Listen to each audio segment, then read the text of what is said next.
Hello. This is another video or another video series where I'm going to take time to explain every piece of clothes that I have, ideally the fabric, the fiber, and also how to care for them and any stories if they come with it.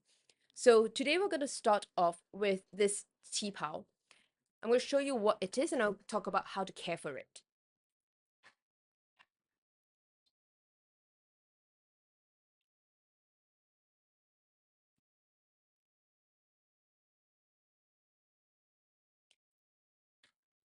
This video series is for future me who wants to sell my clothes or my future generations who are thinking about selling my clothes. You better, if you don't sell my clothes, better take care of them properly because that's what this video is for, how to care for them. And also, if you're selling them, make sure you sell the appropriate price to the right kind of people. If you don't, I'm going to come back and haunt you when I die. Because by the time if you watch this, I'm probably dead. So let's go into details of how to care for this. Funny, this is from my grand aunt. Yes, my grand aunt. She's a big fashionista, and actually a lot of my mom's clothes came from her. So have a lot of fantastic clothes because she's just so into fashion and she's fantastic big fashionista. You know what? For the longest time, I thought this was made of polyester. I just, for the first time in my life, went to look at the care tag. It's actually 100% silk. So yay, good for me. Luckily, I did not give this away. I have half of mine to give this away so many times, but I did not. And I have this for 6 years or maybe 7 years now. Love it. Because Auntie passed away about 6, 7, 8 years ago, maybe. So I have, no, I think Auntie passed away about 6 years ago. So I got this after she has passed. So let's talk about this. Before I go into the care label and how to care for them, I want to talk about this qipao. So qipao, it's a Chinese dress, Chinese cut. This is a bit of a modern qipao. So you have this standard Mandarin collar, and then you have this Chinese clasp. I don't know what these buttons are called. I believe they are called the frog button or the butterfly button. I need to figure that out. And then I like that it's double lined. It says it's 100% silk, so I imagine the lining is also silk. I really love so with I would say most of the 90% of all the silk in the world is mulberry silk. Mulberry silk comes from silk comes from an animal, moth, and they eat the leaves of mulberry tree to produce the cocoon. The cocoon is used as silk. There are a lot of other silk out there, but we're not going to go into that because that's not the point of this video. But this dress is 100% mulberry silk, which is 90% of the silk out there. And pretty much all the Chinese silk, they're all mulberry silk. The weave is also, so silk is the fiber used. Cotton is a fiber, silk is a fiber, wool is a fiber. Silk is the fiber used. The fabric, which is how it weaves, how all these little silk lines and threads come together to form a piece of cloth. That cloth is called fabric. So this fabric is called a double face satin weave. And how do I know that? Because here you can see that it's red against black background. And if you look underneath, it's actually the other way around, which is where there's red, it's actually black on the other side. So technically speaking, you could, if this doesn't have a lining, you could use this the other way around as well.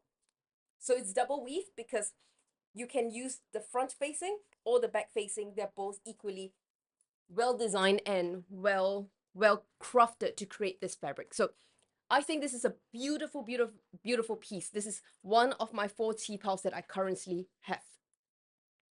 How do I care for this? Again, because this is 100% silk, what I do with all my silk is to hand wash it. And because the lining and the main fabric, they're both silk, I can hand wash them. If they're of different materials, I will send them to the dry cleaners because they dry at different times and that might cause shrinkage.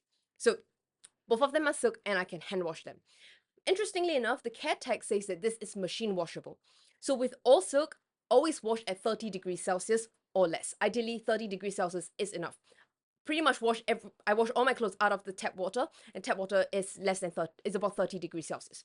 With my washing machine, I also wash at 30 degrees Celsius. So you can put this in the washing machine at 30 degrees Celsius. There are 2 ways to use it. It's there are two ways to wash it. The first one is use the delicate spin, the delicate setting, or if you don't have that, you could use the wool setting, which is quite soft. The other the other tag that is written over there, it's quite strange. Oh no, it's not strange. It's the other tag does it's a cross with a top in there. It means do not bleach. So obviously you don't bleach silk and you do not bleach this. Just wash in cold water. And what I usually do is I either use silk specific conditioner or detergent, or I just use baby shampoo. I pretty much use baby shampoo for all my hand wash items. You could iron this, and you just iron with very, very low heat. So because I don't have an iron with an ironing board, I do have a steamer.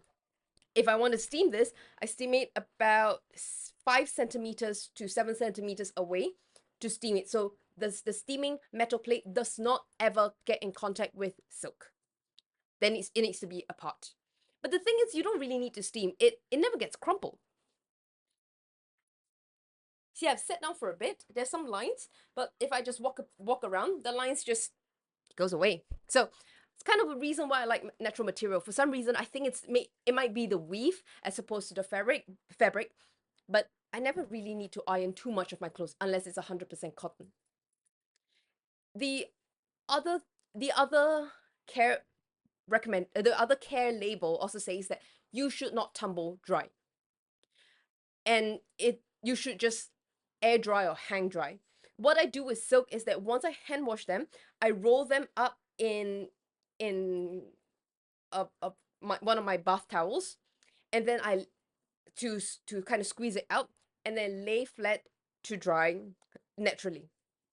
Alternatively, if you don't want to do any of this, just send it to the dry cleaner. The dry cleaner knows what to do. So you can just dry clean with any solvent. There are two ways, fun fact, there are two ways to do dry cleaning, and I think I'll repeat this all the time. The two ways for dry cleaning. The first one is PERC, which is the standard solvent use. So the whole point of dry cleaning, dry means it doesn't touch water, but it touches petroleum solvents to wash your clothes. So one method is PERC, which is what most people use. It's the cheaper of both options. But it's very harmful to the environment. It's cancer causing, and I don't like it when it touches my clothes, and my clothes touches my skin. The other one, which is highly recommended by dry cleaners, is hydrocarbon solvent.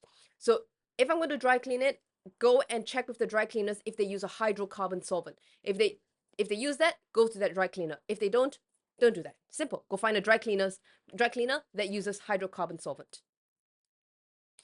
It also says to if I'm going to use machine wash, I wash with dark colors separately. Don't mix because the red might bleed. I've washed this a few times already.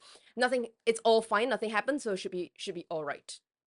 It's also made in China, which I do like it. I would say most of the things are made in China. You have the top tiers of items made in China, and you have the bottom of the bottom. I want to say this dress is one of the top tier ones. So the best is to hand wash. I would recommend you to hand wash this Mulberry silk qipao at 30 degrees Celsius. Just lay flat to dry and use low heat to iron if necessary. And that is the story of this dress. Hopefully this is a very, very simple guide to get started or just to understand how to take care of this qipao. Bye.